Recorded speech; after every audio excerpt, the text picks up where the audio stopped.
Good morning. आप सभी का जो है विद्यालय में स्वागत है और आज आपकी पहली क्लास में भी जो है आपको स्वागत है।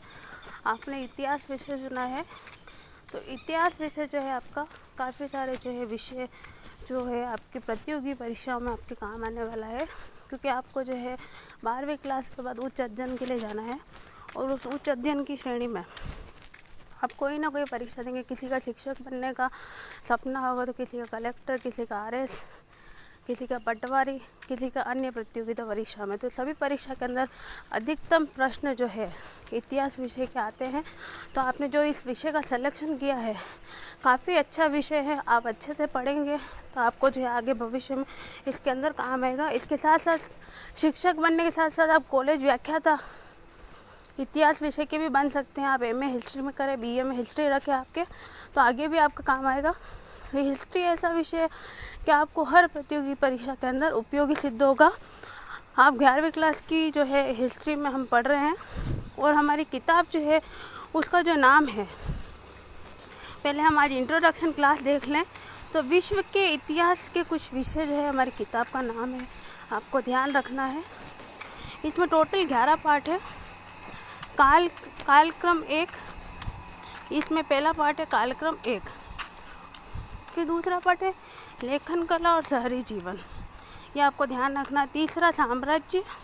चौथा जो पार्ट है वो इस्लाम का उदय और विस्तार, 570 से 1200 ईस्वी जो है हम इसमें पढ़ेंगे। उसके बाद आपको जो है 5वां चैप्टर यायावर साम्राज्य के बारे में पढ़ना है। 6ठा चैप्टर जो है बदलती परंपराएं।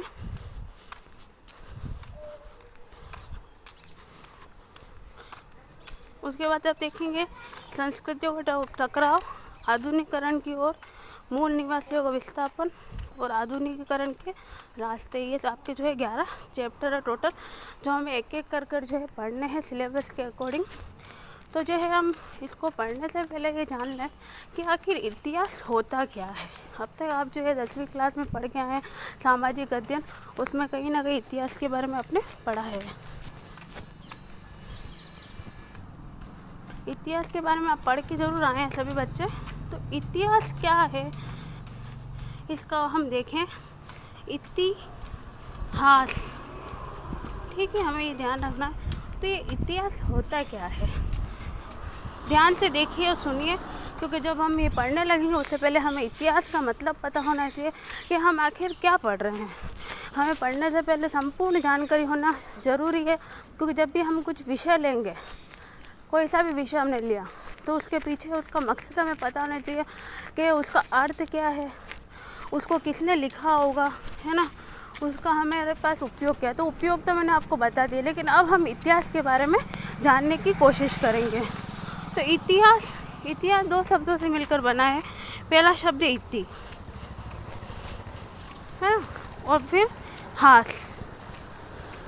इसका मतलब हो गया, इति का मतलब हो गया आपका कि जो घटित हुआ, ठीक है, आपको ध्यान रखना। इति का मतलब क्या हो गया, जो घटित हुआ, और हास मतलब घट गया, है ना। तो आपको ध्यान रखना कि क्या हुआ घटित, के अतीत में जो प्राचीन समय में जो चीज़ें हुई है ना, घटित हो गई, और फिर उसको जो है कपोतकल्पित कहानियों के माध्यम से हमारे सामने प्रस्तुत किया गया, उसको हमने क्या बोल दिया, इतिहास बोला। यानी कि जो है कुछ चीज़ें तो अनुसंधान करके, रिसर्च करके, है ना, उससे जो है हासिल की गई, उसको फिर लेखबद्ध किया गया और उसके बाद में जो है किताबों के रूप में हमारे समक्ष प्रस्तुत किया गया। तो आपको ध्यान रखना है कि जो है अतीत में, यानी कि प्राचीन समय में जो जो चीज़ें घटित हुई हैं उसे हमने क्या बोला, इतिहास बोला, और इतिहास के अर्थ में उसको लिया।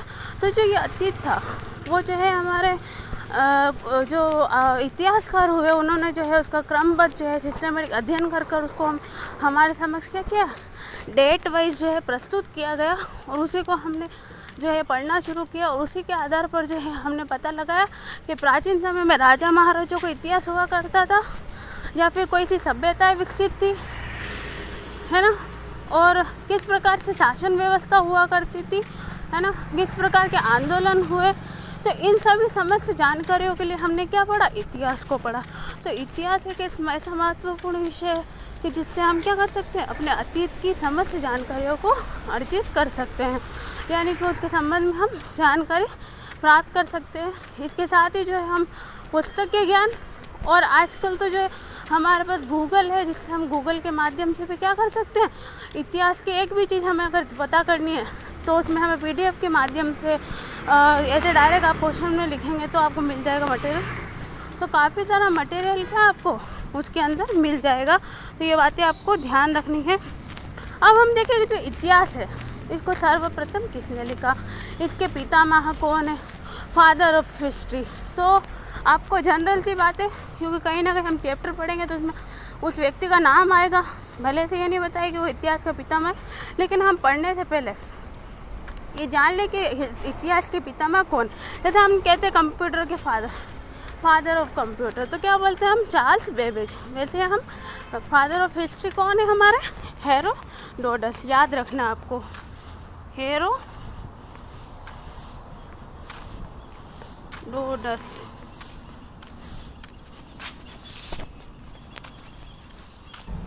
तो आप नाम याद रखेंगे हेरोडोटस का। हेरोडोटस एक इतिहासकार हुए जिन्होंने इतिहास के साथ साथ जो है भूगोल के विषय में भी लिखा, और इतिहास लिखना उनका जो है नील नदी के जो उन्होंने आसपास यात्रा की, तब से जो है उन्होंने सिस्टमेटिक अध्ययन किया उस क्षेत्रों का, और फिर हमारे समक्ष प्रस्तुत किया इतिहास के रूप में। तो हेरोडोटस का ना इतिहास के पितामह। तो इतिहास विषय के बारे में आपके स्तर के अनुसार मैंने आपको जानकारी दे दी है। फिर भी एक बार आप ध्यान रखिए कि आपको इतिहास क्यों लेना चाहिए। सभी प्रतियोगी परीक्षा में आपको इतिहास उपयोगी है। प्रत्येक प्रतियोगिता परीक्षा के जब आप पेपर उठा के देखेंगे तो आपको कई सारे Rajasthan history, Indian history and world history के क्वेश्चन आपको मिलेंगे। आप सौभाग्यशाली हैं कि आपका पहला पढ़ा वर्ल्ड हिस्ट्री से हो रहा है। उसके बाद इंडियन और राजस्थान हिस्ट्री काफ़ी सरल होती है, आपको पढ़ते चलेंगे आप, तब सरलता से आपको आ जाएगी। जिसको RS बनना है, IAS बनना है, सब इंस्पेक्टर बनना है, टीचर बनना है, कॉलेज लेक्चरर बनना है, पटवारी बनना है, या फिर कोई अन्य प्रतियोगिता परीक्षा देनी है, तो उसमें आपको इतिहास काम आएगा। ठीक है, अब हम इसके चैप्टरों को पढ़ेंगे एक एक करके। तो आप इतनी जानकारी जो है सभी बच्चों को रखनी है। इतिहास क्या है, अतीत में जो भी चीज़ें घटित हुई वो इतिहास है, और उसको हमने पढ़ा है इतिहास के पितामह हेरोडोटस। ठीक है बच्चों।